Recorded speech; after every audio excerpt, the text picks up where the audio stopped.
Hello everyone, my name is Dr. Harjinder Kaur. I am from Khalsa College of Education, Ranjit Avenue, Amritsar. Today I would like to discuss on topic micro teaching, which is very interesting as well as important for BA teacher training program. Micro teaching is a part of all pedagogy subjects in BA, B.Ed integrated, B.Ed, B.Ed M.Ed integrated courses. First of all, I will talk about micro teaching, which we call Sukshma Shikshan in pedagogy of Hindi. What is micro teaching? Micro teaching is a technique used for the development of skills in pupil teacher, or in other words, सूक्ष्म शिक्षण एक ऐसी तकनीक है जिसका प्रयोग भावी शिक्षकों के कौशलों का विकास करने के लिए किया जाता है। अब अगर बात की जाए उद्देश्य की, तो इसका उद्देश्य है कक्षा में, वास्तविक कक्षा में जाने से पूर्व भावी शिक्षक को तैयार करना। अब इस शिक्षण कौशल के अंतर्गत हमारे पास जो सिद्धांत हैं, अब मैं उनकी बात करूंगी। सूक्ष्म शिक्षण के कुछ सिद्धांत हैं जो इस प्रकार हैं। सर्वप्रथम सूक्ष्म शिक्षण, जैसे कि शब्द से ही पता चल रहा है, सूक्ष्म अर्थात छोटा, या जिसे हम लघु शिक्षण प्रक्रिया भी कहते हैं, अर्थात इसका आकार छोटा होता है। और आकार छोटे से इसका अर्थ है कि यह 5 से 10 मिनट तक की क्रिया होती है।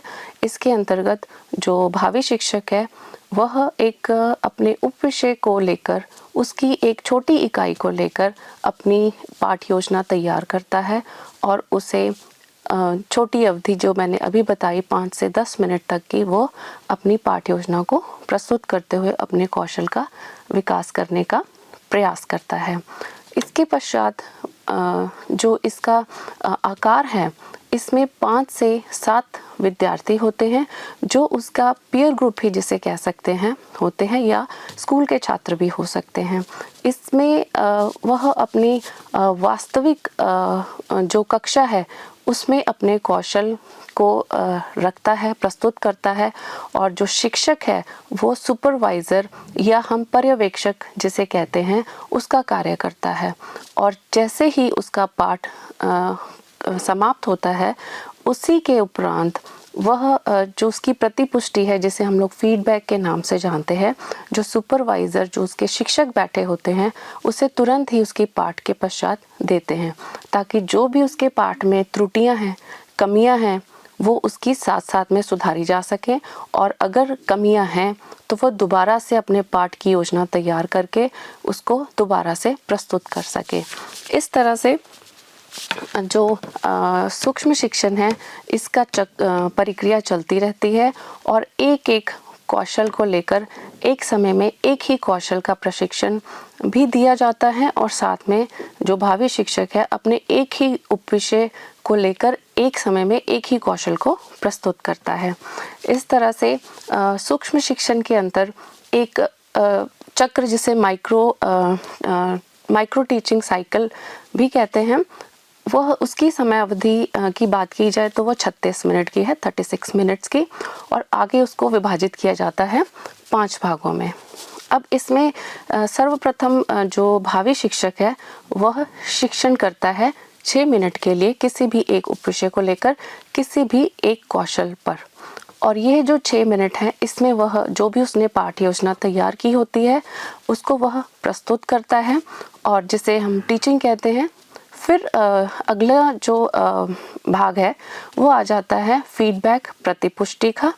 इसमें जो अध्यापक है, सुपरवाइज़र की जो भूमिका निभा रहा है, वह उसे फीडबैक देता है कि उसका जो कौशल है, उसके कौशल के घटकों का उसने कितना स्मरण किया, कितना उसे अप्लाई किया कह सकते हैं, और उसने कौशल में कितना सही कितना गलत किया। जो गलत किया है उसे दोबारा के लिए योजना या रीप्लान करने के लिए कहा जाता है। और जो अगला भाग है उसमें रीप्लानिंग आ जाती है या पुनः योजना आ जाती है। पुनः योजना के अंतर्गत उसे दुगना समय मिलता है। पहले 6 और 6 अब उसे 12 मिनट का समय मिलता है, क्योंकि उसने जो भी गलतियां की होती हैं उसे वह सुधारता है, दोबारा से अपने पाठ की योजना तैयार करता है और उसके बाद उसे दोबारा से प्रस्तुत करता है। वो अगले चरण में आ जाता है। 6 मिनट की उसे दोबारा पुनः शिक्षण रीटीचिंग का समय मिलता है। दोबारा से उस चक्र में वो आता है और अपनी जो पाठ योजना उसे प्रस्तुत करता है। पाठ योजना के प्रस्तुत के बाद जो सुपरवाइज़र शिक्षक है वह दोबारा से उसकी प्रतिपुष्टि करता है, उसे प्रदान करता है प्रतिपुष्टि, फीडबैक देता है कि उसकी अब कहाँ कहाँ कमियां रह गई हैं या वो पूर्ण रूप से कौशल में निपुण हो चुका है। अगर तो निपुण हो चुका है फिर तो ठीक है, अगर नहीं निपुण हुआ उसे दोबारा से उसी चक्र से वो उसे गुजरना पड़ेगा। इस तरह से ये जो चक्र बनाया है इससे जब तक गुजरना पड़ेगा भावी शिक्षक को, जब तक वह अपने उस कौशल, जिस कौशल का विषय वस्तु उसने लिया है, जिस कौशल के बारे में वो अपनी विकसित करना चाहता है, डेवलप करना चाहता है, उसमें दक्षता निपुणता हासिल नहीं कर लेता, तब तक वह उस चक्र से उसे गुजरना पड़ता है। जैसे ही वह उस कौशल में निपुण हो गया तो वह अगले कौशल की तैयारी करना शुरू कर देता है और इस चक्र के अनुसार आगे बढ़ता हुआ अपने अगले कौशल में निपुणता हासिल करता है। अब मैं बात करूंगी हिंदी शिक्षण के विभिन्न कौशलों की। और हिंदी शिक्षण के अंतर्गत बहुत सारे कौशल हैं, लेकिन जो एक संपूर्ण पाठ योजना जो कि 35 से लेकर 40 मिनट की है और संपूर्ण पाठ योजना जो बनती है वह विभिन्न कौशलों के मेल से बनती है। अलग अलग कौशल जो हैं उनका प्रयोग किया जाता है, तब जाकर एक पाठ योजना बनती है। तो जो विभिन्न कौशल हैं इसमें बहुत सारे हैं, लेकिन जो मुख्यतः पेडागोजी ऑफ हिंदी या हिंदी शिक्षण में प्रयोग में लाए जाते हैं वो 5 है। सर्वप्रथम है पूर्व ज्ञान परीक्षण, जिसे हम लोग प्रस्तावना कौशल के नाम से भी जानते हैं या फिर पाठ योजना से जान पहचान, इस ढंग से हम कई नामों से उसे भी जानते हैं। दूसरा आ जाता है प्रश्नोत्तर कौशल, तीसरा व्याख्या कौशल, चौथा श्यामपट्ट कौशल या जिसे हम चॉकबोर्ड कौशल भी कहते हैं, और पांचवा आ जाता है उद्दीपन परिवर्तन। तो सर्वप्रथम मैं बात करूंगी पूर्व ज्ञान परीक्षण की। अब पूर्व ज्ञान परीक्षण क्यों किया जाता है?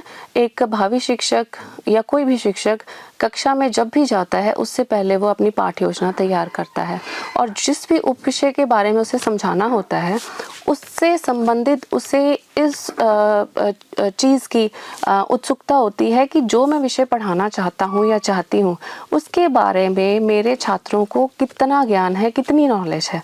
तो उस हिसाब से वह पूर्व ज्ञान परीक्षण करता है।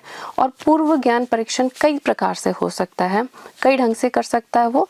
जैसे कि या तो वो सीधे सीधे प्रश्न पूछकर अपने उपविषय तक पहुंच सकता है, या फिर वो कोई कहानी सुना सकता है, या मल्टीमीडिया दृश्य श्रव्य साधन की सहायता से उसे दिखा सकता है और उसके पश्चात प्रश्न पूछ सकता है।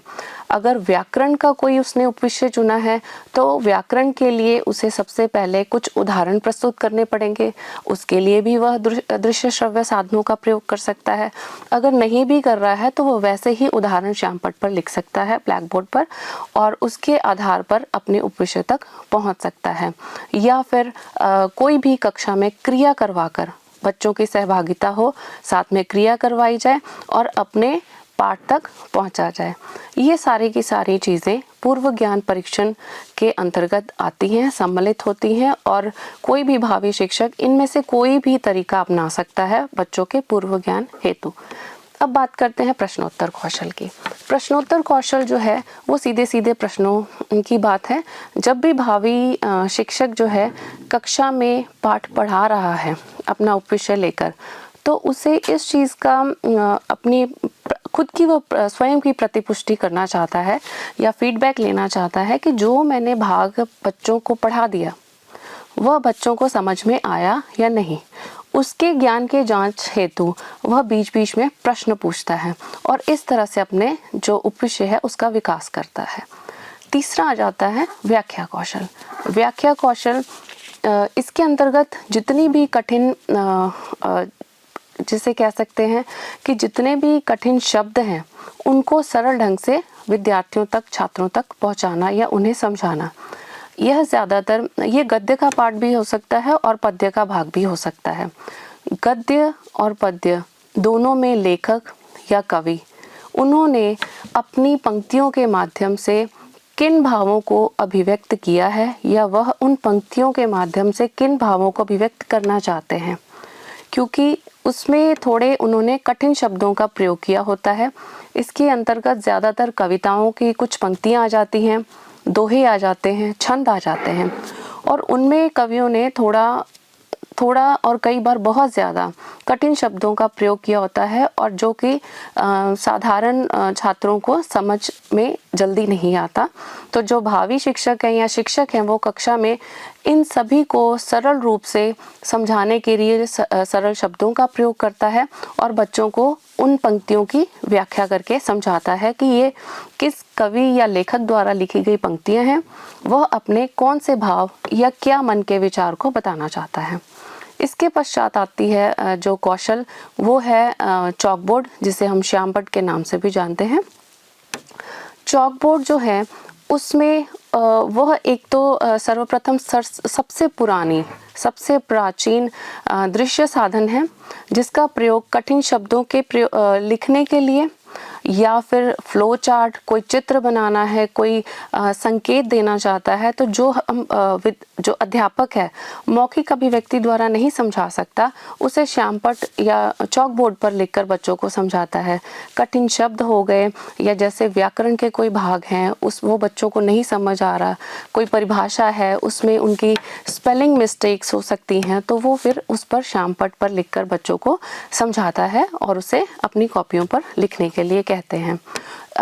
एक उदाहरण के तौर पे जैसे पत्र लेखन है, पत्र लेखन के 3 भाग होते हैं मुख्य रूप से, प्रथम भाग, मध्य भाग और अंतिम भाग।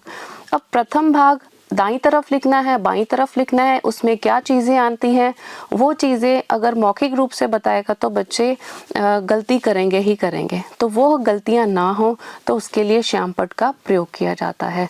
इस तरह से इसका मध्य भाग कहाँ है और कैसे लिखना है, कितनी उसमें कौन कौन सी चीज़ें होनी चाहिए, जिसे हम लोग इंग्लिश में मेन बॉडी कह देते हैं पत्र का, लेटर का, तो वो भी बताना होता है, वो भी उसके लिए आसान हो जाता है।